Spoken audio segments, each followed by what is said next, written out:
Χριστίνα, καλησπέρα. Βρισκόμαστε στο νέο σου χώρο.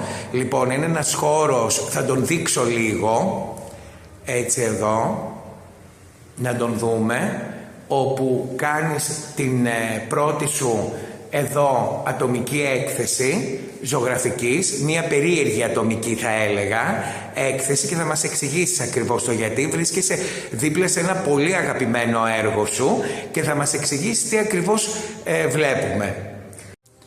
Και είναι αγαπημένο σου έργο γιατί απεικονίζεσαι, από ό,τι μου είπες εσύ, με το γιο σου.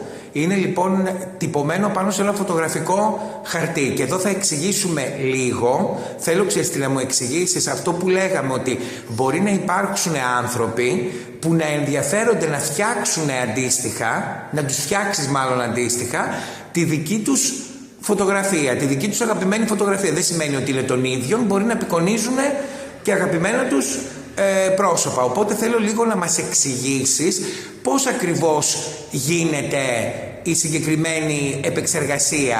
Υπάρχουν μυστικά? Τι πρέπει να προσέξει αυτός που θα έρθει σε σένα να συζητήσει μαζί σου και να δημιουργήσετε μαζί την αγαπημένη του φωτογραφία, κάπως έτσι? Σε αυτή τη φωτογραφία, αυτή η φωτογραφία μάλλον είναι μια παλιότερη φωτογραφία που είχα και την επεξεργάστηκα προσπαθώντας να κρατήσω αναλύωτα τα δύο πρόσωπα. Γιατί τα κρακελαρίσματα που μπορώ να φτιάξω πάνω στο χαρτί είναι και κάπως τυχαία, συμβαίνουν κάπως τυχαία την ώρα που το δημιουργείς. Ήδη μου έχουν ζητήσει να δημιουργήσω μία φωτογραφία, ένας άνθρωπος να του δημιουργήσω τη δικιά του φωτογραφία. Αυτό που πρέπει να προσέξουμε πάρα πολύ είναι ότι η φωτογραφία πρέπει να είναι τυπωμένη σε χαρτί φωτογραφικό τουλάχιστον 250 γραμμαρίων.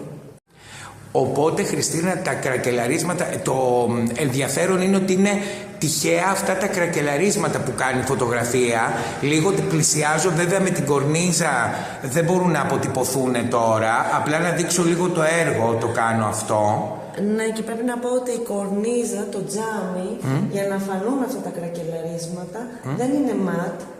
Είναι το κανονικό διαφανές τζάμι, χωρίς να είναι ματ, για να μπορείς να τα δεις και να αναδεικτεί η εικόνα. Οπότε εσύ προσπαθείς όσο γίνεται να κρατήσεις στοιχεία από το πρόσωπο και τα κρακελαρίσματα, όπως είπες, είναι τυχαία, που αυτό είναι το ενδιαφέρον.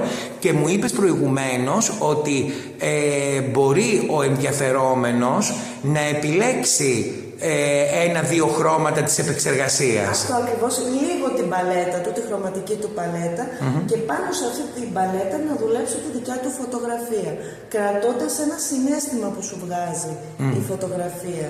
Και προσπαθώντας να το μεταφέρω εγώ με τα κρακελαρίσματα και με τα χρώματα που επέλεξε. Και αυτό νομίζω, Χριστίνα, ότι είναι το πιο σημαντικό από όλα. Επομένως, φωτογραφικό χαρτί πάνω από 250 γραμμάρια οπωσδήποτε, για να μπορέσει να κάνεις επεξεργασία, και από εκεί και πέρα η αγαπημένη φωτογραφία του ίδιου, της ίδιας ή αγαπημένων προσώπων. Εδώ θα μπορούσα να σου δείξω κι άλλο ένα παράδειγμα, το οποίο τυχαία περπατώντας βρήκα στον δρόμο έναν κατάλογο που είχε κάποια πρόσωπα. Κάτσε να το πλησιάσω λίγο, να το δείξω. Οπότε... Το οποίο φαίνεται εδώ. Προσπάθησα να κρατήσω ατόφια τα πρόσωπα και βάζοντας χρώμα και κάνοντας και κρακελαρίσματα στο τριγύρο, κράτησα αυτά που ήθελα από τη φωτογραφία που είδα. Και ουσιαστικά είναι αυτό που λέμε, πραγματικά εδώ μιλάμε για εικαστική παρέμβαση. Ακριβώς. Και να σου πω κάτι, Χριστίνα, νομίζω ότι μου είπες και μια πολύ ωραία ιδέα πάνω σε αυτό, βρίσκοντας αυτό τον κατάλογο πεταμένο κυριολεκτικά, το γεγονός, και όντως εγώ δεν το είχα σκεφτεί αυτό που μου είπες, ότι αντίστοιχα μπορείς να δημιουργήσεις εικαστικά, να δημιουργηθεί ένας κατάλογος για κάποια προϊόντα, παραδείγματος χάρη ρούχα, έτσι. Τα οποία να τα αναδείξει εικαστικά και να παρέμβεις πάνω στην ίδια φωτογραφία. Είναι μια πάρα πολύ ωραία ιδέα, πραγματικά, αυτό που λες. Και σε ευχαριστώ πολύ που το τονίζεις επίσης. Και εδώ να ρίξουμε ακόμα μια ματιά στο χώρο, να τον δείτε. Χριστίνα, πες μου λιγάκι, αυτή η πρώτη σου ατομική έκθεση εδώ, που μπορεί να είναι εφαλτήριο και για άλλες ατομικές εκθέσεις νέων καλλιτεχνών ή καλλιτεχνών που έχουν ήδη κάποιες ατομικές και μπορούν να κάνουν και στο δικό σου χώρο μια ατομική έκθεση. Πες μου λίγο τώρα, η δική σου ατομική μέχρι πότε είναι και τι ώρες τη λειτουργείς και μέρες? Είναι μέχρι τέλος Φεβρουαρίου. Λειτουργεί καθημερινά εκτός Κυριακής και Δευτέρας, το απόγευμα 5 με 9 το βράδυ. Το δε Σάββατο το πρωί 11 η ώρα με 12.30 υπάρχει εργαστήριο εικαστικών για παιδιά και το απόγευμα 5 με 7 ανοιχτό εργαστήριο ακουαρέλας, όπου όποιος θέλει μπορεί να έρθει και να συμμετέχει με τα δικά του υλικά, στην ακουαρέλα μιλάω, μπορεί να συμμετέχει σε αυτό το εργαστήριο όποτε θέλει και όσες φορές θέλει το μήνα. Γιατί είναι κάτι λίγο πιο προσωπικό. Θέλει προσωπική προσπάθεια η ακουαρέλα και να δουλεύεις πολλές ώρες. Εδώ τώρα, Χριστίνα, δείχνω 2 καρδιές, γιατί έχουν σχέση με τη δράση που κάνεις την επόμενη εβδομάδα. Πριν πούμε τηλέφωνα και πού μπορούν να βρουν πληροφορίες γενικά, γιατί πρέπει να πω ότι εδώ πέραν από ένας χώρος όπου μπορούν καλλιτέχνες να δείξουν δουλειά τους, εσύ έχεις και το προσωπικό σου εργαστήριο φυσικά και λειτουργεί και σαν χώρος art therapy. Λοιπόν, οπότε εδώ βλέπω 2 καρδιές που έχεις δημιουργήσει και πάμε να μου πεις λίγο για τη δράση που θα γίνει την άλλη εβδομάδα.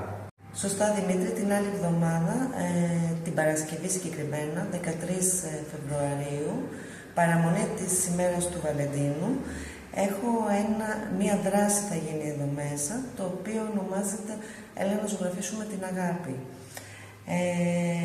Τι ώρα θα την έχεις αυτή τη δράση? Αυτή η δράση θα ξεκινήσει 6 με 8.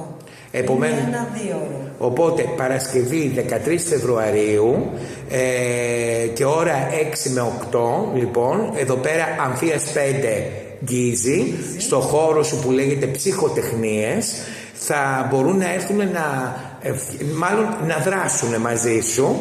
Έτσι. Λοιπόν, περίμενε τώρα να μας πεις λίγο τα στοιχεία πάλι του χώρου, τις ώρες που λειτουργείς τις είπες, οπότε τώρα μας ενδιαφέρει να μάθουμε τηλέφωνο και το mail σου που μπορούν να παίρνουν γενικότερα πληροφορίες για τα εργαστήρια που φτιάχνεις και πώς μπορούν να συμμετέχουν.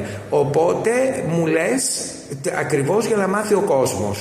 Πάρα πολύ ωραία, Χριστίνα. Να πω εγώ που ήρθα ότι δεν είναι καθόλου δύσκολο να σε βρει, γιατί είσαι σε απόσταση αναπνοής από την πλατεία Γκίζη, οπότε μπορεί κάποιος να πάρει το 021 για να πούμε και τα λεωφορεία που ξεκινάει από την Κάνιγκος και κάνει κυκλική, και επίσης υπάρχει και το τρόλεϊ το 15 και το 224 που είναι ουσιαστικά πάνω από την Αμφίας, έχουν το παλαιό τέρμα είναι η στάση και μπορούν να κατέβουν εκεί και να βρουν πολύ εύκολα την Αμφίας να φτάσουν εδώ. Μία κατηφόρα είναι, πάρα πολύ απλά τα πράγματα. Και να τονίσω ακόμα, και όποιος περπατάει και θέλει να έρθει με μετρό, είναι κοντά και το μετρό Απελοκήπου.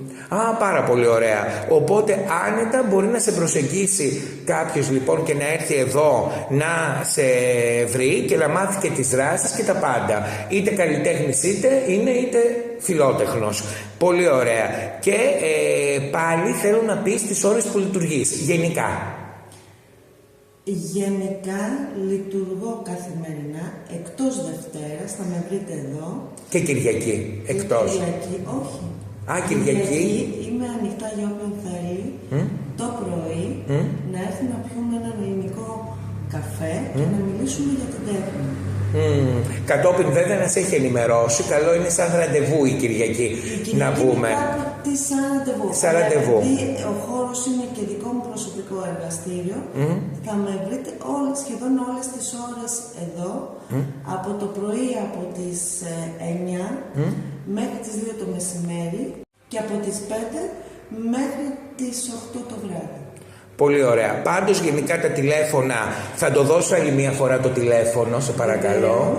Το τηλέφωνο μου είναι 21 11 15 73 65. Αμφίας 5 λοιπόν, στην περιοχή του Γκίζη, ένας καινούριος χώρος που μπορεί να γίνει αγαπημένος για πάρα πολλούς ανθρώπους, γιατί όπως είδατε έχει καταπληκτική δουλειά η Χριστίνα Μακροπούλου, οπότε επισκεφτείτε τον.